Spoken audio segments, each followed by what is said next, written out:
Hello, good morning, everyone. Hello, good morning, everyone. This is Rohan. I welcome you to You Greater Than UPSC. थोड़ा introduction बता दो हमारा channel का। बहुत सारे लोग हमारे साथ नए जुड़ रहे हैं, इसीलिए मेरा नाम रोहन है। मैंने मैकेनिकल इंजीनियरिंग में अपना ग्रेजुएशन किया है। 2023 के प्रीलिम्स में मेरा 112 स्कोर था जीएस में। उस साल प्रीलिम्स का कट ऑफ था 75। हमें बहुत ज़्यादा मार्क्स थे क्योंकि हमारे पास तकनीक है उसको कैसे टैकल करना है, और जो हमारे नोट्स हैं उसी से सारे क्वेश्चंस आते हैं, इसलिए मुझे इतना वो चैलेंजिंग नहीं लगा 112 स्कोर करने में। बहुत सारे मेरे स्टूडेंट्स ने भी इस साल प्रीलिम्स क्लियर किया है, वो आगे जा रहे हैं, मेंस लिख रहे हैं। एंड इसी तरह हम आगे भी गाइड करते रहेंगे। ये GS3 का लास्ट लेक्चर है जो हम मेंस का डिस्कस कर रहे हैं। If you are new to the channel, please like the video and please subscribe. और सब्सक्राइब करते वक्त वो ऑल वाला आपको सिलेक्ट करना है, ताकि जो भी मैं आपके यहाँ पर कंटेंट अपलोड करूँ, जैसे कि करंट अफेयर्स हो गया, कोई शॉर्ट्स हो गया, कोई इम्पोर्टेंट वीडियो हो गया, तो वो आप तक जल्द से जल्द पहुँच सके और आप उससे बेनिफिट हो आपको। तो प्लीज़ उसको सपोर्ट कीजिए। I know that we are small, लेकिन ऐसे स्मॉल मैं मानता हूँ कि हमारा चैनल अभी स्मॉल है, हम नए हैं इस फील्ड में, लेकिन आपकी सपोर्ट की बहुत ज़रूरत है। ओके, एंड आपके सपोर्ट से ही तो ये आगे बढ़ेगा ना। आगे चलकर जो अभी शिवेन सर है या फिर अंडरस्टैंड यूपीएससी में सत्यन जैन सर है, तो उनसे हमें कम्पीट करना है। I know that I am too younger, but age से तो उसकी जो जिस स्टूडेंट में प्रतिभा है, वो एज से मुझे नहीं लगता कि एज से उसको कंपेयर करना चाहिए। तो आपकी सपोर्ट की बहुत ज़्यादा ज़रूरत है। Please subscribe and like the video and comment a heart if you want please. And अभी हम GS3 का वो पूरा डिस्कस करेंगे, और आपको टेलीग्राम का हमारा ग्रुप ज्वाइन करना है। इस वीडियो के या फिर इस चैनल पर जो भी वीडियो है उसके लिंक में आपको टेलीग्राम का हमारा ग्रुप ज्वाइन करने का लिंक आपको मिलेगा। उससे आप जहाँ पर इस सारे नोट्स वगैरह PDFs वगैरह जो भी मैं शेयर करता हूँ वो आपको वहाँ पर टेलीग्राम पर मिल जाएगा, तो वो भी आप ज्वाइन करिए। Again telling please support. Okay, अभी हम GS3 का लास्ट लेक्चर है हमारा, वो हम डिस्कस करते हैं। थैंक यू सो मच, आपने अभी तक मुझे जितना सपोर्ट किया है उसके लिए। बहुत सारे लोग, मैं देख रहा हूँ कि कुछ लोग हैं कंसिस्टेंटली मुझे सपोर्ट कर रहे हैं, कमेंट कर रहे हैं। और ऐसे ही UPSC का भी जो माहौल बन रहा है दिल्ली में, इतना बुरा माहौल है। एस्पिरेंट्स की मौत हो गई, 3 एस्पिरेंट्स नहीं, ऐसे न्यूज़ में तो 3 दिखा रहे हैं, लेकिन मैं आपको बता रहा हूँ बहुत ज़्यादा लोग किए जान गए हैं वहाँ पर। एम्बुलेंस में मैंने खुद देखा है कि 10-12 लोगों को चढ़ाया है, तो ऑब्वियसली उससे ज़्यादा ही उसका वो है, डेथ है। एंड अभी वो मुद्दा निकालते ही मायूस हुए। तो अभी मैं ये कोशिश कर रहा हूँ कि ऑनलाइन डिजिटल तरीके से ही इतना अच्छा कंटेंट आपके पास में पहुँचाऊँ कि कोचिंग की कोई ज़रूरत ही ना हो। उन कोचिंग वालों को मैं चाहता हूँ कि मैं आपसे डायरेक्ट बोल रहा हूँ कि I want to bring revolution in this UPSC field via this channel, और उसमें मुझे आपका साथ चाहिए। आप मुझे बताइए कि आपकी डिमांड्स क्या है। आप मुझे बोल सकते कि सर मुझे ये चाहिए, आप मुझे ये समझाओ, इस पर वीडियो बनाओ। आप हक से मुझे बोलो, मैं उस पर काम करूँगा, आप तक पहुँचाऊँगा। मैं सारे नोट्स आपके साथ शेयर कर दूँगा। अभी हम GS3 का ये लास्ट लेक्चर है। GS3 का ऑलमोस्ट सारे PDFs टेलीग्राम पर मैंने ऑलरेडी भेज दिए हैं। GS3 का पूरा हमने क्वेश्चन एंड आंसर फॉर्मेट में मैंने सब कुछ वहाँ पर शेयर कर दिया है, जो भी PDFs है। अच्छा हैंड राइटिंग है मेरा, इतना बुरा नहीं है, अच्छा हैंड राइटिंग में। आप डायग्राम्स वगैरह मैंने खुद उसको निकाला है मेहनत कर करके, वो मैंने आपके साथ शेयर किया। तो I need support, I am telling you, just please support me, because Delhi में मैंने खुद रहकर देखा है कि वहाँ पर क्या सिचुएशन है। It's difficult, it's too difficult. And जितना पैसा वहाँ पर आप वो डाल रहे हैं, उतना पैसा वहाँ पर डालने की कोई ज़रूरत नहीं। वो लोग डिज़र्व नहीं करते, मैं डायरेक्ट बोल रहा हूँ, डिज़र्व नहीं करते वो लोग। उससे अच्छा आप कुछ भी वो वहाँ पर 1 लाख 2 लाख ऐसा भरने से अच्छा आपके पास उतना ही अच्छा कंटेंट अगर आप यूट्यूब से आपके पास आ रहा है तो क्यों नहीं। एंड प्रीलिम का मेरा स्कोर 112 है, जहाँ पर 75 उनका कट ऑफ था, उस साल मुझे 112 है, तो बहुत ज़्यादा मार्क्स है। और आगे भी इस साल भी 110 के आसपास मेरा GS का स्कोर जा रहा है। तो कुछ करने की ज़रूरत ही नहीं है। एंड मेरा ये मेंस का नोट्स भी मैंने मेरे सीनियर्स को दिखाया जिन्होंने क्रैक किया है एग्ज़ाम। उन्होंने बोला है कि इतना तो हम भी नहीं करे थे, हमने बस बुक्स को रीड किया था, आंसर राइटिंग करी थी, उससे मल्टीपल रिवाइज किया था, आंसर्स लिखे थे, हो गया। ये क्वेश्चन एंड आंसर फॉर्मेट में नोट्स बनाने का तरीका बहुत अच्छा है, ऐसा बोला कि इतना तो कोई भी नहीं करता, ये तो बहुत आगे की चीज़ है, ऐसा उनका मानना है। तो वो मैं आपके साथ शेयर कर रहा हूँ। ओके, तो इतना डरने की कोई बात नहीं। आपकी कोई भी क्वेरी हो तो मुझे बिंदास कमेंट सेक्शन में आप लिख सकते हैं। ओके, एंड चलिए अब हम GS3 के इस लास्ट लेक्चर पर जंप करते हैं। GS2 का भी मैंने ऑलरेडी स्टार्ट किया है उस पर वर्क करना, और उसका वो भी मैं कंटिन्यूसली वो शेयर कर दूंगा। डो नॉट वरी, अगस्त में हम GS2 को भी ख़त्म करेंगे। Okay, let's go to the screen. Please support, like, share, comment, and अगर आप चैनल पर नए हैं तो आगे भी मैं बहुत सारे इंपॉर्टेंट कंटेंट लाने जा रहा हूँ, आपका सपोर्ट चाहिए। Please subscribe. Okay, thank you so much.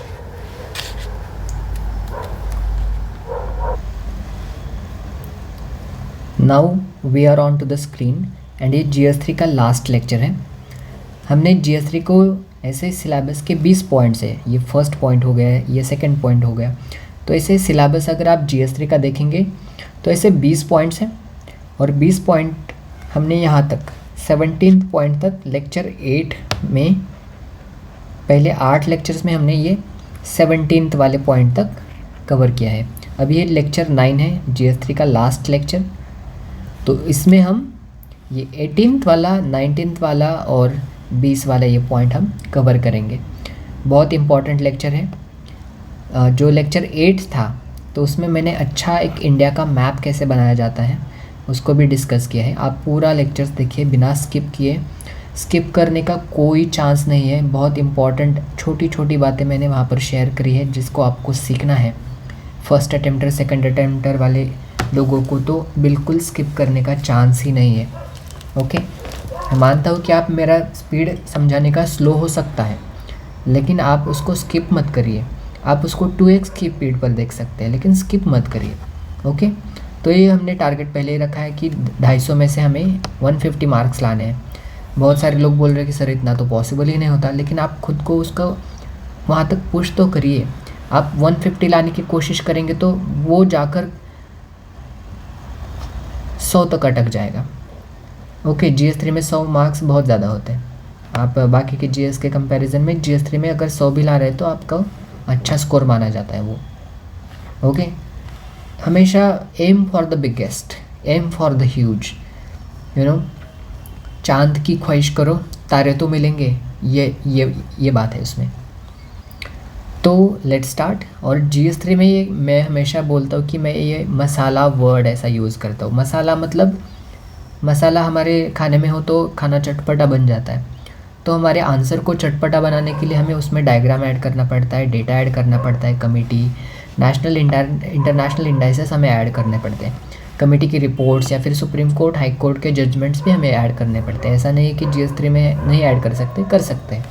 फिर charts, graphs, sustainable development goals को हमें समरी में यूज़ कर सकते हैं। फिर जो भी हमारा अभी का इकोनॉमिक सर्वे आया उसके नंबर्स हमें ऐड कर सकते हैं। बजट का जो भी प्रोविजंस है उसको भी हम ऐड कर सकते हैं।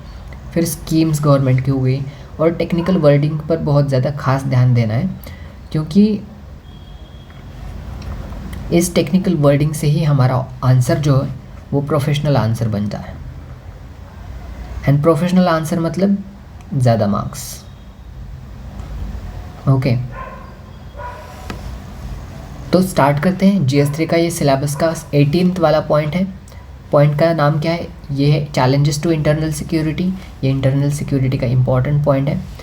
Through communication networks, role of media, social networking sites in internal security challenges and basics of cyber security and money laundering and its prevention.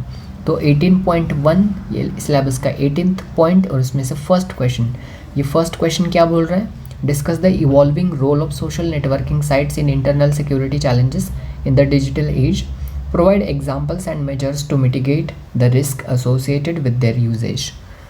Okay, social networking sites यहाँ कहाँ पर है? यहाँ पर देखिए, सोशल नेटवर्किंग साइट्स, ये वाला part. And फिर ये सिलेबस का पॉइंट कवर कर रहा है, ये सोशल नेटवर्किंग साइट, ये क्वेश्चन। तो इंट्रोडक्शन हमने दे दिया कि in the digital age the role of social networking sites in internal security challenges has transformed significantly.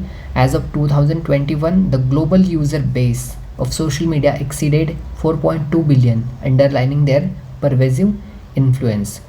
मतलब 2021 में जो यूज़र बेस था ये सोशल नेटवर्किंग का या फिर जो भी सोशल मीडिया लोग यूज़ करते हैं, तो इतने सारे लोग, more than half of population of world, जो सोशल मीडिया के थ्रू जुड़े हैं एक दूसरे से. और क्वेश्चन में हमें फर्स्ट पार्ट में पूछा है, क्या पूछा है? इवॉल्विंग रोल पूछा है, और फिर मेजर्स पूछे हैं चैलेंजेस के ऊपर. तो role of social networking sites in internal security challenges, ये मैंने हेडिंग बना दी, मेन हेडिंग, और उसमें मैंने इसको डब्बे में डाल दिया ताकि एग्जामिनर को आराम से दिखे. तो सब हेडिंग फर्स्ट, इससे क्या होता है? Role of social networking site से क्या होता है? रेडिकलाइजेशन बढ़ता है. ग्लोबल टेररिज्म इंडेक्स जो इंडिकेट करता है कि 59% of all terrorist attacks in west were inspired by extremist content disseminated through social media. मतलब लगभग 60% जो भी टेरर अटैक्स वगैरह है ये सब हुआ है, तो उसका कारण ये सोशल नेटवर्किंग के साइट्स के साथ जोड़ा जा सकता है.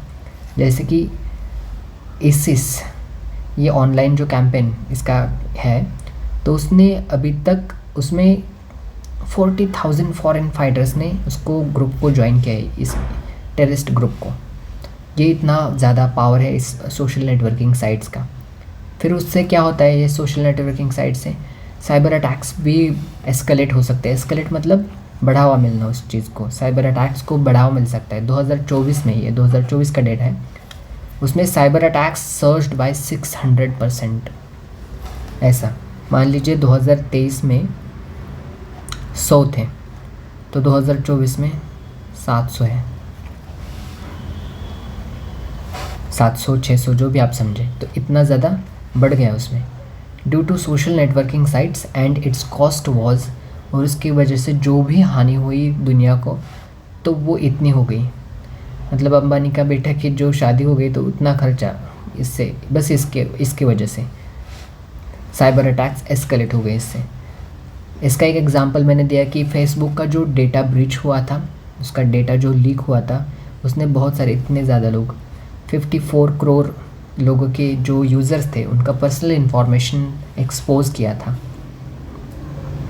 फिर अभी इसका और क्या रोल है? Role of social networking sites, pervasive misinformation. Oxford Internet Institute की स्टडी है, तो उन्होंने शो किया है कि दैट ड्यूरिंग कोविड-19 pandemic fake information was shared 6 times more than reliable information. इस फेक न्यूज़ को इतना ज़्यादा इम्पोर्टेंस है. जो भी खास या फिर जो भी रियल न्यूज़ है, तो उसको इतना ज़्यादा बढ़ावा नहीं मिला, लेकिन फेक न्यूज़ जो है उसको हम बहुत अच्छे से उसको यूज़ करते हैं, फॉरवर्ड करते हैं, 6 times उसको वो करा. फोर्थ उसका रोल है social unrest and protest coordination. इसका एक सही एग्जांपल है Arab spring and black lives matter movement utilized social media for organizing protests. Okay, तो सोशल अनरेस्ट बढ़ता है सोशल नेटवर्किंग साइट्स की वजह से. उसकी वजह से चैलेंजेस क्रिएट होते हैं इंटरनल सिक्योरिटी में, प्रोटेस्ट बनते हैं. अगर मान लीजिए मुझे प्रोटेस्ट ऑर्गेनाइज करना है, तो आई विल हमारे ग्रुप पर मैं वो मैसेज कर दूंगा. हमारे ग्रुप पर 1700 मेंबर है टेलीग्राम की, चलो मैं बोलूँगा चलो दिल्ली वहाँ पर करते हैं ऐसे, तो वो इतने सारे लोग तैयार हो जाएंगे. इससे क्या होता है? ये सोशल नेटवर्किंग साइट ही तो है, इससे अच्छा भी हो सकता है, इससे बुरा भी हो सकता है. तो इसके मैंने 2 एग्जांपल यहाँ पर कोट किए हैं. और सोशल मीडिया पर ये बहुत चलता है हैशटैग वाला, black lives matter, Puja Khedkar hashtag UPSC scam, hashtag godi media type, ऐसे वो सब. ओके, फिर मिटिगेटिंग मेजर्स. तो इसको, ये जो सारे चैलेंजेस, तो इसको मिटिगेट कैसे करना है? तो global internet forum to counter terrorism, एक इंटरनेट फोरम है, उसको अच्छे से उसको इम्प्लीमेंट किया जा सकता है, या फिर उसका हिस्सा बनकर उसकी मदद से उसको काउंटर कर सकते हैं. फिर रोबस्ट एन्क्रिप्शन स्टैंडर्ड्स जो होते हैं, या फिर मल्टी फैक्टर ऑथेंटिकेशन, उसको आप यूज़ कर सकते हैं। फिर fact checking initiative such as factcheck.org, ऐसा फेसबुक का वो है, फैक्ट चेकिंग का एक वेबसाइट है। या फिर स्नोप्स ऐसा एक वो सॉफ्टवेयर है, तो उसकी वजह से फैक्ट चेक कर सकते हैं। फिर balance between free speech and hate speech को हमें उसका बैलेंस चाहिए। एंड फिर स्ट्रिक्टर डेटा प्रोटेक्शन नॉर्म्स को चाहिए। और वे फॉरवर्ड क्या है, proactive strategies, international cooperation, user education, technological innovations, ये सारी चीज़ें चाहिए। और इन चारों चीज़ों की वजह से क्या होता है, it holds the potential to harness positive impact of social networking sites while effectively mitigating the associated risks leading to more safer and more interconnected digital world. That's it. Next question हमारा क्या है, 18.2 explain the concept of cyber warfare and its implications for internal security. ये cyber warfare के ऊपर question है और इसका ये cyber warfare के क्या परिणाम है और उससे internal security को कैसे challenge या फिर उसको घातक है internal security के लिए cyber warfare. How can India enhance its cyber security infrastructure to safeguard against cyber threats? तो इसका introduction, cyber warfare a formidable threat to internal security necessitates robust cyber security measures. Okay, और 2023 का मैंने World Economic Forum का data दिया है, उन्होंने highlight किया है कि that cyber attacks were among the top 10 global risks. इतना ज़्यादा इसका रिस्क है। अभी कंसेप्ट ऑफ साइबर वॉरफेयर मैंने जस्ट थोड़ा सा एक उसमें दे दिया है कि cyber warfare encompasses the use of digital tactics to disrupt, infiltrate and damage critical infrastructure और डेटा ऑफ अ नेशन। इसको साइबर वॉरफेयर बोलते हैं। अभी इसका एग्जांपल मैंने दिया है कि द स्टक्सनेट मालवेयर था ईरान में, उसने न्यूक्लियर वहाँ की फैसिलिटी को डैमेज कर दिया था। फिर नॉटपेटिया ऐसा रैंसमवेयर का नाम है, ये 2016 या 2017 के प्रीलिम्स में आया था कि ये पेटिया करके क्या है, तो ये साइबर अटैक उसमें ऑप्शन में था। तो ये अटैक है यूक्रेन का, उसके यूक्रेन के ऊपर attack on Ukraine exemplify cyber warfare real world impact. Okay, अभी इम्प्लीकेशन हमें फर्स्ट पार्ट में पूछे, इम्प्लीकेशन मतलब परिणाम ये साइबर वॉरफेयर के क्या होते हैं। तो इससे क्या होता है, first point, can paralyse essential services, essential services को पैरालाइज कर सकता है, उसको रोक सकता है। उससे क्या होता है, कॉम्प्रोमाइज़ नेशनल सिक्योरिटी होता है। एंड उसके वजह से सीक्रेट्स एंड पब्लिक ट्रस्ट को, सीक्रेट्स बाहर आते हैं और उससे पब्लिक ट्रस्ट इरोड होता है, पब्लिक का ट्रस्ट टूट जाता है। इसका एक एग्जांपल है the SolarWinds breach severely impacted US federal agency. इसको नाम को याद रखिए, जब भी साइबर का वो आ जाए आपको ये कोट करना है। सोलर विंड्स का एग्जांपल बहुत पॉपुलर है, थोड़ा प्रोफेशनल है। फिर सेकंड क्या है उसका इम्प्लीकेशन कि साइबर अटैक्स की वजह से बहुत ज़्यादा इकॉनमी में वो उसका नुकसान आता है। तो इसका 2023 में सिर्फ एक साल का $1 ट्रिलियन, मतलब इंडिया के कुछ 25 या 27% का जो इंडिया का जीडीपी है, तो उसका हमारे इंडिया की जो भी जीडीपी है, तो उसका 25 या 27% लॉस ये साइबर अटैक की वजह से हुआ था ग्लोबली। ये ग्लोबल है। फिर एस्केलेशन के रिस्क होते हैं। एस्केलेशन मतलब किसी चीज़ को तान दे रहे, तनाव में आ रही है, तो इसको as use of cyber weapons can escalate geopolitical tensions and conflicts. अभी मान लीजिए ये रशिया का रीजन है और ये यूएसए का रीजन है, USA and this is Russia. Okay, तो रशिया के किसी एक न्यूक्लियर फैसिलिटी के ऊपर साइबर वॉरफेयर हुआ या फिर साइबर का अटैक हो गया और फिर रशिया ने ये क्लेम किया कि ये अटैक यूएस ने किया है। यूएस बोलेगा कि हमने ये अटैक नहीं किया है। तो इन दोनों में टसल चल रहा है कि रशिया बोल रहा है कि यूएसए ने किया, यूएसए ने बोला कि हमने तो नहीं किया, आप अपना देखो। तो ये होता है इसकी वजह से जियोपॉलिटिकल टेंशन्स बढ़ते हैं। फिर यूएसए रशिया के ऊपर सैंक्शंस लगाता है, उसकी वजह से फिर रशिया अपना चाइना की तरफ और हाथ फैलाता है कि हाँ वो हमारी मदद करो। चाइना फिर इंडिया के बॉर्डर पर टेंशन बनाता है, इंडिया फिर अपनी मदद मांगता है यूएसए से, यूएस बोलता है कि हम बिज़ी हैं। ओके, तभी इसको एनहांस कैसे कर सकते हैं कि साइबर सिक्योरिटी के इंफ्रास्ट्रक्चर को, एक तो फर्स्ट लीगल फ्रेमवर्क को हम स्ट्रेंथन कर सकते हैं, उसको और ताकतवर बना सकते हैं। जो भी हमारा लीगल फ्रेमवर्क है, जो हमारा डेटा प्रोटेक्शन बिल है, उसको और अच्छे से स्ट्रेंथन कर सकते हैं और उसको पावर दे सकते हैं। कैपेसिटी बिल्डिंग कर सकते हैं, जैसे कि ट्रेनिंग एंड एजुकेशन में हम इन्वेस्ट कर सकते हैं। फिर पब्लिक प्राइवेट पार्टनरशिप्स है, उसमें नेशनल साइबर कोऑर्डिनेशन सेंटर है। फिर enhance threat intelligence sharing and cyber resilience, इसको भी हम वो कर सकते हैं। फिर क्रिटिकल इंफ्रास्ट्रक्चर के को प्रोटेक्ट कर सकते हैं, जैसे कि साइबर सिक्योरिटी मेजर्स है, fortifying cyber security measures for critical infrastructure such as power grids and financial systems, जैसे कि साइबर स्वच्छता केंद्र हो गए। वो इसी चीज़ को एम करते हैं ना कि साइबर सिक्योरिटी का जो भी नुकसान है या फिर साइबर का अटैक्स ना हो ऐसा। और वे फॉरवर्ड है कि the above discuss strategies promise to fortified cyber security infrastructure which is instrumental in safeguarding internal security. Okay, that's it.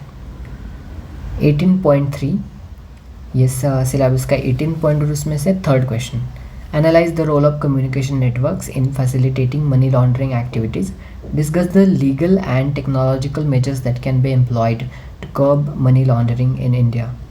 Okay, तो कम्युनिकेशन नेटवर्क्स और मनी लॉन्ड्रिंग, इनका इंटरप्ले, इन दोनों के बीच में जो भी लिंकेज, जो भी रिलेशन है उसके बारे में बात करिए, ऐसे बोल रहा है क्वेश्चन।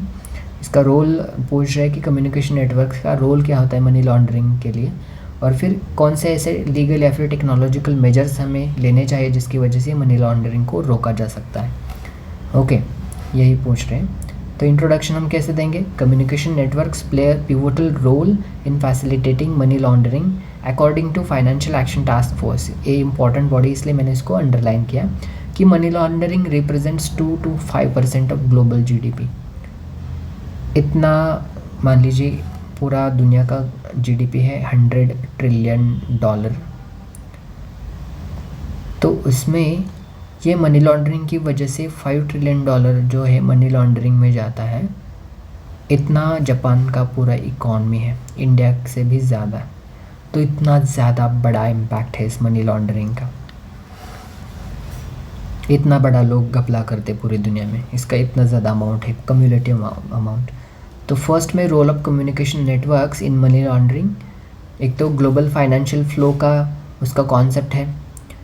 FATF मतलब फाइनेंशियल एक्शन टास्क फोर्स, ये किसने बनाया, आपको कमेंट करना है किस बॉडी ने बनाया।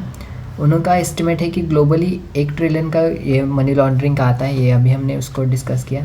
फिर क्रिप्टो करेंसीज़ है, जैसे कि crypto currencies known for their anonymity provide a haven for money launderers. किसने किसको भेजा ये क्रिप्टो करेंसी बताता ही नहीं, तो ये मनी लॉन्ड्रिंग वाले लोग क्रिप्टो करेंसी का बहुत ज़्यादा अच्छा फ़ायदा बनाते हैं।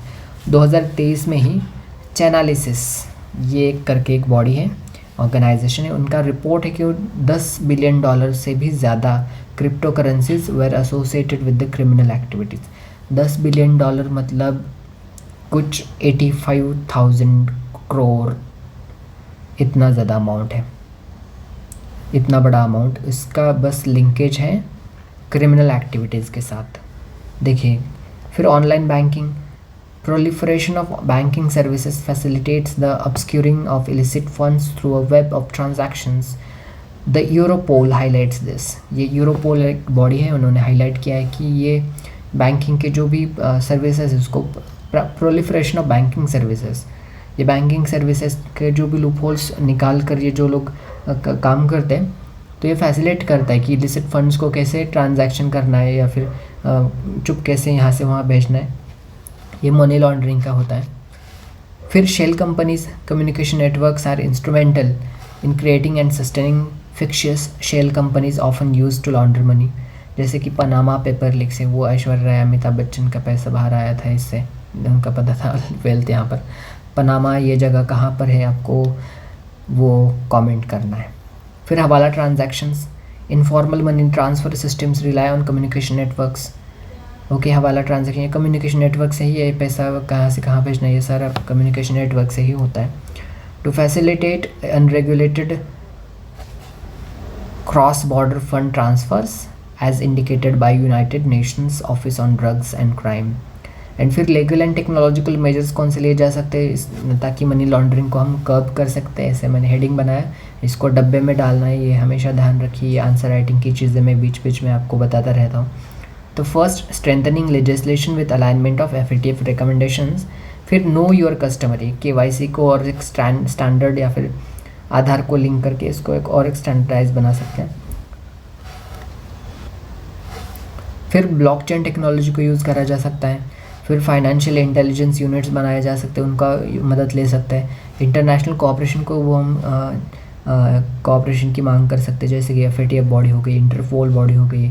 फिर United Nations Office on Drugs and control, इसका हम उनसे मदद मांग सकते हैं, जिसकी वजह से इलीगल फाइनेंशियल फ्लो को हम रोका जा सकता है। तो वे फॉर्मेट में बस इतना है कि the strategies fortified by global anti money laundering initiatives hold the potential to enhance financial integrity and ensure nations economic stability.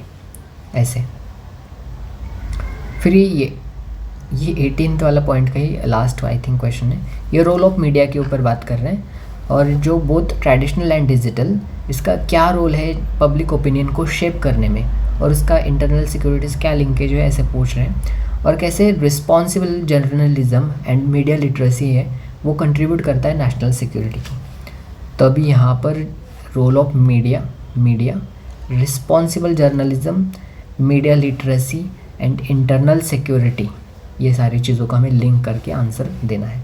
तो इंट्रोडक्शन में अकॉर्डिंग टू 2023 का रीयूटर्स का इंस्टीट्यूट डिजिटल न्यूज़ रिपोर्ट है, तो उन्होंने बोला है कि over 50% of people world wide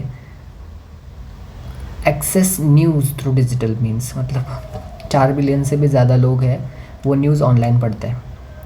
और hence media wields immense influence in shaping public opinion during internal security crisis. देखिए यहाँ पर मैंने इंटरनल सिक्योरिटी भी लाया इंट्रोडक्शन में, फिर डिजिटल मीन्स भी आया कि न्यूज़ का डिजिटल फॉर्मेट में, ओके, एंड पब्लिक ओपिनियन, ये सारा मैंने एक ही इंट्रोडक्शन में इसको ऐसे घुसा दिया। ये आर्ट है आंसर राइटिंग का, ये प्रैक्टिस के साथ आता है। ऐसे ही मेरे साथ जुड़े रहिए, मेरे वीडियोस देखते रहिए, आपको भी ये आपको उसकी भनक हो जाएगी कि कैसे इसने आंसर राइटिंग में कमांड लाई है सब ऐसे। तो फर्स्ट रोल ऑफ मीडिया है, कैसे क्या है role of media in shaping public opinion. एक तो इन्फॉर्मेशन डिसिमिनेशन होता है, जैसे कि एग्जांपल दिया कि ड्यूरिंग नेचुरल डिज़ास्टर्स, अभी वायनाड में इतना ज़्यादा लैंडस्लाइड हुआ, इतना ख़तरनाक, तो बहुत सारे मीडिया आउटलेट्स ने, ऐसे न्यूज़ चैनल ने, न्यूज़पेपर्स ने ये रियल टाइम इन्फॉर्मेशन लोगों तक पहुंचाई। तो इसकी वजह से हमें पता चला कि कितना भयानक वहाँ पर दृश्य है।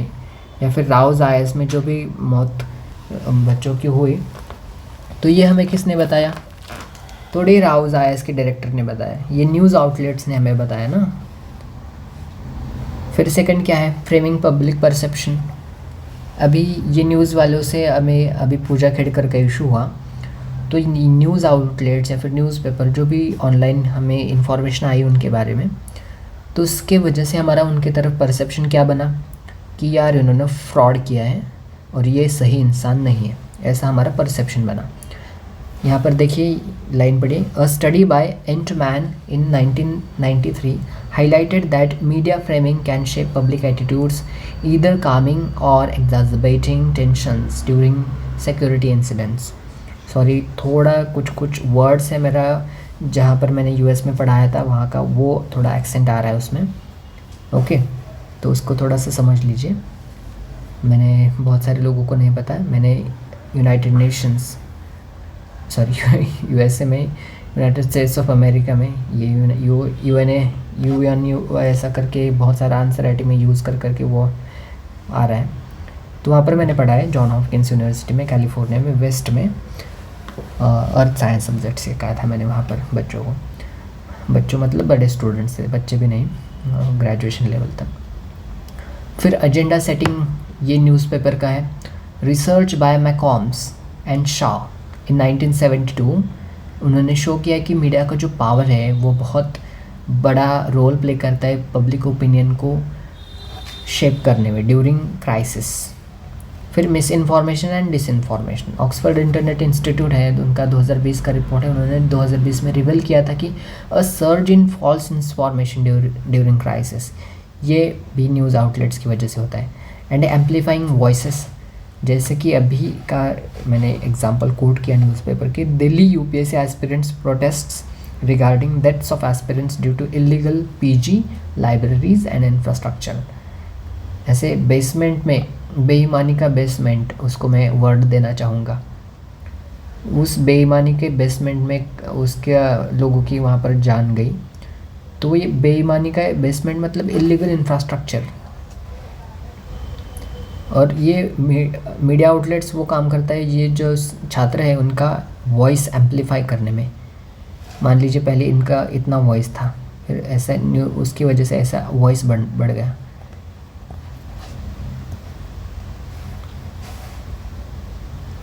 तो ये मीडिया का पावर होता है। फिर responsible journalism and media literacy क्या होता है? एक तो फैक्ट बेस्ड रिपोर्टिंग होती है, ओके। फिर मीडिया लिटरेसी का क्या होता है कि promoting media literacy through educational programmes. थोड़ा यहाँ पर वो थोड़ा ब्लर आया, पता नहीं ये मेरी टीम ने कैसे उसको स्कैन किया है। Equips the public with critical thinking skills. UNESCO का जो media and information literacy framework है ये इसी के बारे में बात करता है। फिर एथिकल रिपोर्टिंग होती है, उससे ट्रांसपेरेंसी एंड अकाउंटेबिलिटी आती है, अथॉरिटी के साथ कोलैबोरेशन आता है। एंड एक केस स्टडी मैंने यहाँ पर वो की है, वे हेड में लिखना चाहता था, लेकिन वे हेड मैंने वर्ड भी लिखा था, वे हेड देने वाला था यहाँ पर, लेकिन मुझे एक अच्छा वाला केस स्टडी याद आ गया तो मैंने उसको वह करा कि एक मीडिया लिटरेसी या फिर एक रिस्पॉन्सिबल जर्नलिज्म से कितना अच्छा असर आता है। आप थोड़ा ध्यान से ही देखिए, अभी यहाँ तक बहुत अच्छा वाला केस स्टडी दिखा है मैंने, आप सब वो रिलेट कर पाएंगे।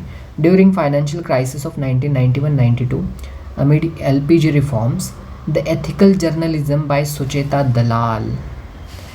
देखिए ना scam series, Times of India की वो रिपोर्टर थी, जर्नलिस्ट थी, तो उन्होंने एक स्कैम एक्सपोज किया stock market giant Harshad Mehta का। And there was linkages of even the then prime minister PV Narasimha Rao. इतना बड़ा स्कैम उन्होंने वो किया। वहाँ पर SEBI SBI का फ्रॉड था 500 करोड़ का, वो उन्होंने एक्सपोज किया, और जो भी मनी मार्केट में इरेगुलरिटीज़ थी उसको सरफेस पर लाया, ओके। ऐसी ही वर्डिंग आपको आंसर्स में आपके लिखने चाहिए। ये मेरी खुद की वर्डिंग है, पूरा जो भी आप देख रहे हैं ये सारा। और वे फॉरवर्ड क्या है? दस the responsible journalism and media literacy helps safeguard national security in every aspect, B it political, financial, environmental, etcetera etcetera, okay. तो 18th वाला पॉइंट हमारा ख़त्म हो गया। 19th वाला पॉइंट अभी यहाँ पर क्या है? Security challenges and their management in border areas, linkages of organised crime with terrorism. Border areas की बात हो रही है यहाँ पर, ऑर्गेनाइज्ड क्राइम की बात हो रही है और टेररिज्म की बात हो रही है यहाँ पर। तो 19.1 ये फर्स्ट क्वेश्चन इस 19 पॉइंट का। Discuss the security challenges in India's border areas and the strategies employed by the government to manage this challenges effectively. Analyse the role of technology and international cooperation in border security. We are starting this 19 वाला question. उससे पहले बता दूँ कि please like the video and please subscribe if you are new to the channel, and please join the Telegram group. उसका link आपको इस video के डिस्क्रिप्शन बॉक्स में मिलेगा, ओके। तो अब इंट्रोडक्शन कैसे देंगे हम? इंडिया के बॉर्डर की यहाँ पर बात करी जा रही है।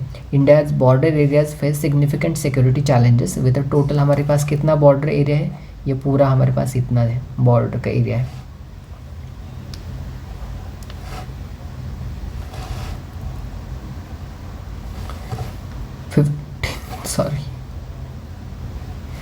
इतना 15,106 किलोमीटर्स का हमारा लैंड बॉर्डर्स है, बहुत सारी कंट्रीज़ के साथ हमने शेयर किया।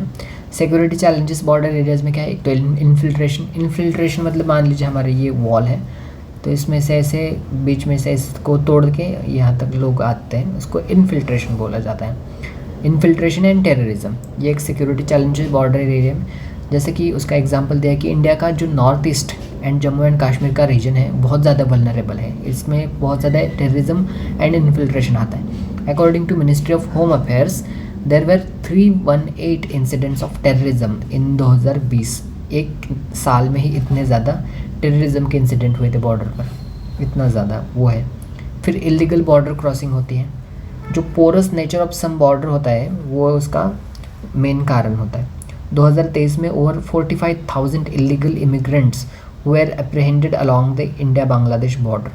वहाँ पर अभी तो और आएंगे, अभी तो ये जो है अभी बांग्लादेश की सिचुएशन, वहाँ पर रोहिंग्या क्राइसिस वगैरह म्यांमार में बहुत ज़्यादा लोग वहाँ से इंडिया, सबको इंडिया में आना है क्योंकि यहाँ पर अच्छा गवर्नमेंट है, कुछ कोई किसको पूछता नहीं, कुछ नहीं, अपने आप मस्त में चल रहा है सब, इकॉनमी वगैरह सब अच्छा है। इंडिया दुनिया की टॉप कंट्रीज़ में आता है, इतना वो कन्फ्लिक्ट ही नहीं। तो सबको यहाँ पर आना है तो कैसे आ सकते हैं? वीज़ा नहीं, पासपोर्ट नहीं, कौन आने देगा? सिटीजनशिप नहीं। तो इसको ऐसे चोरी चुपके से बॉर्डर से आओ, ये इलीगल बॉर्डर क्रॉसिंग है, ये एक इशू है। फिर ट्रांस बॉर्डर क्राइम होते हैं। नारकोटिक्स कंट्रोल ब्यूरो, उनका रिपोर्ट है कि 3.8 टन का हेरोइन एंड 9.7 टन का ओपियम उन्होंने जब्त किया था बॉर्डर एरियाज़ में 2023 अलोंग बस। फिर बॉर्डर इंफ्रास्ट्रक्चर वो एक है कि lack of infrastructure and roads in some border areas hinders surveillance and rapid response. अच्छा वाला इंफ्रास्ट्रक्चर ही नहीं है, अच्छे रोड्स नहीं है, क्योंकि हिली टेरेन है, इतना अच्छा रोड वगैरह बनाना इतना ज़्यादा पॉसिबल नहीं हो पाता। फिर बॉर्डर डिस्प्यूट्स तो है, गलवान वैली में जो स्टैंड ऑफ हुआ था 2020 में, उतने सारे 40 कैजुअलिटीज़ थी। यहाँ पर 4 मैंने लिखना भूल गया, एक्चुअली भूल नहीं गया मैं। यहाँ पर क्या था कि 420 लिखा था मैंने, उसमें मैंने उस 2 को ऐसे वाइटनर से वो कर दिया और फिर बाद में 4 लिखना मैं भूल गया। ओके, तो आप यहाँ पर करेक्ट कर लीजिए। 40 कैजुअलिटीज़ हुई थी, कैजुअलिटीज़ मतलब शहीद हुए थे वहाँ पर हमारे जवान। तो गवर्नमेंट की क्या स्ट्रैटेजीज है इसको बॉर्डर को इफेक्टिवली मैनेज करने के लिए? तो स्मार्ट फेंसिंग है first, through project such as comprehensive integrated border management system CIBMS। फिर बॉर्डर एरिया डेवलपमेंट प्रोग्राम है, एंड फिर इंटरनेशनल कोऑपरेशन जैसे कि बीमस्टेक एंड ब्रिक्स का हम ले सकते हैं इस बॉर्डर एरिया को मैनेज करने के लिए। मॉडर्नाइजेशन ऑफ फोर्सेस जैसे कि एडवांस वेपन प्रोवाइड कर सकते हैं, कम्युनिकेशन वाला अच्छा वाला मॉडर्न सिस्टम उसमें उनको प्रोवाइड कर सकते हैं जिसकी वजह से हमारा बॉर्डर अच्छा हो। फिर डिप्लोमेसी कर सकते हैं, जैसे कि diplomatic channels are essential for resolving border disputes peacefully. The Wuhan and Mamallapuram summits with China aimed at reducing tensions. वहाँ पर ये वुहान और ममल्लापुरम में यही बातें हो रही थी कि कैसे चाइना के साथ अच्छा वाला संबंध बनाए रखा जा सकता है और कैसे टेंशंस को कम किया जा सकता है। अभी रोल ऑफ टेक्नोलॉजी के बारे में बात करते हैं एंड इंटरनेशनल कोऑपरेशन के लिए। ये तो रोल ऑफ टेक्नोलॉजी की वजह से क्या होता है, एक तो and international cooperation, deployment of drones कर सकते हैं। अभी हम USA की तरफ से MQ-9 भी ड्रोन्स परचेस कर रहे हैं USA से फॉर सर्वेलेंस। एंड फिर इंटेलिजेंस शेयरिंग भी कर सकते हैं, जैसे कि US का काउंटर टेररिज्म टास्क फोर्स है। प्रियंका चोपड़ा की एक मूवी है, वहाँ पर उन्होंने इसका जिक्र किया है, US का काउंटर टेररिज्म टास्क फोर्स है वहाँ पर। एंड वे फॉरवर्ड क्या है? While challenges persist, these strategies backed by data and international partnerships are crucial in ensuring the safety and integrity of India's borders. That's it. Okay. फिर next question है कि examine the linkages between organised crime and terrorism. ये organised crime और terrorism के बीच में क्या link है?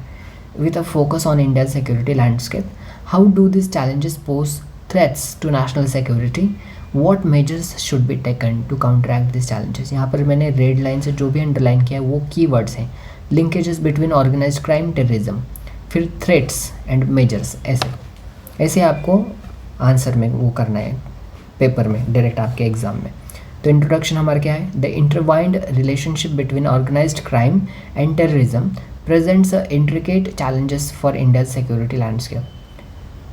वो पहला वाले मैंने कॉपी पेस्ट कर दिया, अभी प्रीवियस क्वेश्चन का आप देखिए। फिर हमें क्वेश्चन में पूछा है linkages between organised crime and terrorism. एक तो फाइनेंशियल नेटवर्क्स होते हैं, जैसे कि FATF ने बताया कि terrorist organisations often rely on illicit proceeds from organised crime activity. जैसे कि ISIS का ग्रुप हो गया, उन्होंने एक्सप्लॉइट किया था फंडिंग के लिए। जैसे कि द डी कंपनी है लेड बाय दाऊद इब्राहिम, उनका इसका एक एग्जाम्पल है। इसका ये ग्रुप है, वो ऐसे बड़ी बड़ी टेररिस्ट कंपनीज़ या फिर टेररिस्ट ग्रुप्स को वो पैसा फंड करता है। फिर वेपन का प्रोक्योरमेंट वो करता है। National crime records bureau NCRB, उनका डेटा है कि 2023 में 76,000 केसेस हैं इलीगल आर्म सीजर के। This organised groups facilitates arm supply to terrorist organisations. अगर आपने मिर्ज़ापुर सीरीज़ देखी तो वहाँ पर क्या है, कालीन भैया वो सप्लाई ही तो कर रहे हैं कट्टे, इसको इलीगल आर्म्स ही तो को बोला जाता है। फिर लॉजिस्टिकल सपोर्ट है, organised groups provide logistical support to terrorist groups. जैसे कि 2008 का मुंबई अटैक, वहाँ पर इस ऑर्गेनाइज्ड ग्रुप ने ही तो ऐसे टेररिज्म वाले लोगों को ये काउंटरफिट इंडियन ऑफिस के ऑफिसर्स के आई कार्ड्स दिए थे। फिर रिक्रूटमेंट एंड रेडिकलाइजेशन, जैसे कि भटकल ब्रदर्स हैं, उनका एग्जाम्पल है कि जो क्रिमिनल्स थे, क्रिमिनल्स पहले थे, वो फिर बाद में टेररिस्ट बन गए। ये रेडिकलाइजेशन इनसाइड प्रिजन्स है, ये बहुत अलग ही एक उसका इशू है। अभी 2023 का एक डेटा है कि 120 डेथ्स हुई थी जेल में 2023 में ड्यू टू एक्सट्रीम एक्टिविटीज़। ये प्रिजन स्टैटिस्टिक्स ऑफ इंडिया इनका रिपोर्ट है।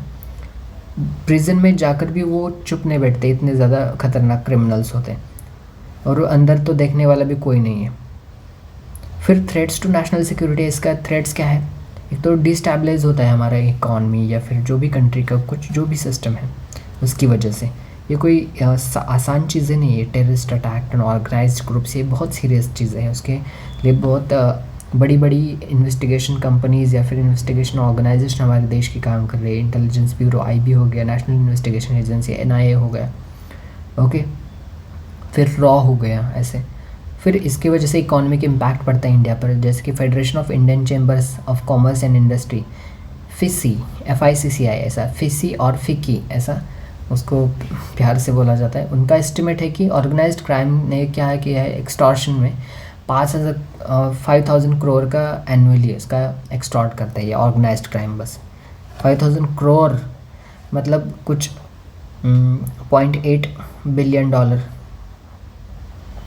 बहुत बड़ा अमाउंट है, मतलब कुछ $700 मिलियन, इतना बड़ा अमाउंट ये ऑर्गेनाइज्ड क्राइम की वजह से ही। फिर क्या है, सिक्योरिटी वल्नरेबिलिटीज़ है। 1993 में बॉम्बे बॉम्बिंग जो हुआ था, ये डी कंपनी, दाऊद इब्राहिम की कंपनी, उन्होंने करवाया था। ये सिक्योरिटी का वल्नरेबिलिटी शो करता है। 413 इन्फिल्ट्रेशन अटैम्प्ट्स अलॉन्ग इंडो पाक बॉर्डर्स, 2023 में ही, एक ही साल में इंडो पाक का जो हमारा बॉर्डर है इंडिया पाकिस्तान का, वहाँ पर 413 ऐसे इंसिडेंट हुए थे कि लोगों ने बॉर्डर क्रॉस करने की कोशिश की थी। फिर ग्लोबल भी तो इम्प्लीकेशन है। इंडिया की इमेज की बात होती है ऑन ग्लोबल फोरम्स की, देखो इनका कैसा बॉर्डर सिक्योरिटी मैनेजमेंट है, कोई भी आ रहा है कोई भी जा रहा है, इतने बड़ा हादसा हो रहा है, इतने ज़्यादा लोग मर रहे हैं, इतना ज़्यादा करप्शन हो गया है ऐसे। तो इंडिया की इमेज भी तो वो होते हैं। और इंटरपोल का जो रेड कलर के जो रेड नोटिस वो जारी करते हैं, ये ऑर्गेनाइज्ड क्राइम या फिर एक्टिविटीज़ के अगेंस्ट, ये इंटरनेशनल नेचर शो करता है। ऐसा कि इंटरपोल को ये सब नोटिस ऐसे इशू करवाने पड़ रहे हैं, तो ये इंटरनेशनल इशू हो गया ना, तो बड़ा इशू है, ऐसे रिफ्लेक्ट करता है। काउंटर मेजर्स क्या कर सकते हैं, इंटेलिजेंस शेयरिंग कर सकते हैं, जैसे कि मल्टी एजेंसी सेंटर, मैक उनको बोला जाता है। इंटरपोल हो गया, NIA हो गया, रॉ हो गया, IB हो गया, ये सारे इंटेलिजेंस शेयरिंग एजेंसीज़ को कोलैबोरेट और उनके साथ कोऑपरेशन मिलाकर ये सारी चीज़ों को काउंटर मेजर कर सकते हैं। फिर लीगल फ्रेमवर्क को अपनाया जा सकता है, जैसे कि अनलॉफुल एक्टिविटीज़ प्रिवेंशन एक्ट, उसको और स्ट्रेंथन किया जा सकता है। कम्युनिटी इंगेजमेंट हो सकती है, जैसे कि rehabilitation and deradicalisation programmes, उसको अमल में लाया जा सकता है। फाइनेंशियल कंट्रोल्स वो कर सकते हैं, जैसे कि FATF की जो भी गाइडलाइंस वो दे रहा है FATF ग्रुप, तो उसकी गाइडलाइंस को इसके साथ स्टिक करा जा सकता है। वे फॉरवर्ड में क्या है, the above discussed measures and Interpol mandates are quite sufficient to tackle the challenges of organised crime and terrorism. 19.3 critically evaluate the role of border management agencies in India and then their effectiveness in addressing security challenges along international borders। ये border management agencies के ऊपर question पर ये बात कर रहा है। इसके ये जो एजेंसीज़ हैं इनका मेजर इशू क्या होता है और उसमें पॉलिसी रिफॉर्म्स को सजेस्ट किए जैसे बोल रहा है।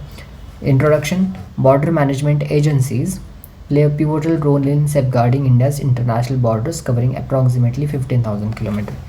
Role of border management agency क्या है, तो बॉर्डर सिक्योरिटी फोर्स है, जैसे कि इंडो पाक एंड इंडो बांग्लादेश बॉर्डर उसको गार्ड करते हैं। BSF ने इतने इन्फिल्ट्रेशन को उन्होंने टैकल किया था और इतना वो 8192 किलोग्राम्स का नारकोटिक्स उन्होंने जब्त किया था इंडो बांग्लादेश बॉर्डर के ऊपर। फिर Indo Tibetan border police ITBP जो रिस्पॉन्सिबल है इंडिया और चाइना के बॉर्डर को मैनेज करने के लिए, उसको सेफ गार्ड करने के लिए ITBP उनको बोला जाता है। They play a pivotal role in border stand up in Ladakh. 2020 में जो भी हमारा गलवान वैली में बॉर्डर स्टैंड अप हुआ था उसमें 40 हमारे शहीद हो गए थे जवान, तो वहाँ पर ये ITBP यही बॉडी थी, इसके ही जवान थे। फिर सशस्त्र सीमा बल जो इंडिया और नेपाल और इंडिया भूटान का बॉर्डर को सेव करता है, तो वहाँ पर उन्होंने 204 स्मगलर्स को अरेस्ट किया था और इतनी प्रॉपर्टी को जब्त भी किया था। असम राइफल्स है जो इंडिया म्यांमार के बॉर्डर को सिक्योर करता है, उनके भी बहुत सारे ऑपरेशन थे जिनका रिजल्ट से ये 145 करोड़ के ड्रग्स को उन्होंने सीज किया था। एंड कोस्टल सिक्योरिटी एजेंसीज भी तो है, जैसे कि इंडिया का जो कोस्ट गार्ड है, जो बीच में ऑपरेशन ऑलिव करके उन्होंने जो ऑलिव रिडली टर्टल्स को बचाने के लिए या फिर उनके ब्रीडिंग सीजन को ऐसे डिस्टर्ब ना करते हुए उन्होंने एक ऑपरेशन ऑलिव लॉन्च किया था। कोस्ट गार्ड ने ही तो किया था। ऐसे भी बहुत सारे वो काम करते हैं। एंड श्रीलंका इंडिया के जो भी फिशरमैन का इशू चलता है वो उसमें कोस्ट गार्ड का बहुत बड़ा रोल होता है। अभी मेजर इश्यूज़ एंड कंस्ट्रेंट्स क्या है ये बॉर्डर एजेंसीज़ के लिए? एक तो पोरस बॉर्डर्स है, टेरेन के चैलेंजेस है, उबड़ खाबड़ ज़मीन है, टेक्नोलॉजिकल के गैप्स है, कोऑर्डिनेशन एंड इंटेलिजेंस शेयरिंग का भी इशू है, डिप्लोमेटिक सेंसिटिविटीज़ है। जैसे कि इंडिया और चाइना का जो भी बॉर्डर का स्टैंड अप हुआ था, ये बहुत अच्छा वाला थोड़ा सॉफ्ट उसको टच मांगता है। ऐसे हेस्टिल या फिर अब्रप्टली उसको चैलेंज नहीं किया जा सकता है। थोड़ा डीप कम्युनिकेशन या फिर डीप डायलॉग्स होने चाहिए ऐसे बड़े इश्यूज़ को सॉल्व करने के लिए। तो पॉलिसी रिफॉर्म्स क्या हो सकता है in order to enhance the border security? एक तो टेक्नोलॉजिकल अपग्रेडेशन किया जा सकता है, जैसे कि drones, radars and sensor networks को लाया जा सकता है। फिर CIBMS जैसे कि comprehensive integrated border management system को वो करता है, उसको हमारे पास है वो, लेकिन उसको और स्ट्रेंथन किया जा सकता है। इंफ्रास्ट्रक्चर को डेवलप कर जा सकता है, अच्छे रोड्स बनाए जा सकते हैं, एक्सेसिबिलिटी को और एक्सपांड करा जा सकता है, इंटर एजेंसी कोऑर्डिनेशन कर सकते हैं। फिर डिप्लोमेटिक एंगेजमेंट करा जा सकता है। हमारे इंडिया के फॉरेन मिनिस्टर चाइना के फॉरेन मिनिस्टर के साथ अच्छे से 2-3 दिन का अच्छा वाला मीटिंग बुलाकर वो इनिशिएट करके उस पर बात ख़त्म करे। पब्लिक अवेयरनेस किया जा सकता है बॉर्डर के लोगों को। यहाँ पर वे फॉरवर्ड में क्या है? With the above policy reforms India can enhance its border security capabilities and protect its territorial integrity optimistically. Okay, that's it. And syllabus का 20th point है various security forces and agencies and their mandate. अभी यहाँ पर इतनी ज़्यादा security forces and agencies आएंगी तो उसका static आपको प्रिपेयर नहीं करना है। आपको ये कहाँ से प्रिपेयर करना है? जो भी आप न्यूज़ में पढ़ रहे हैं।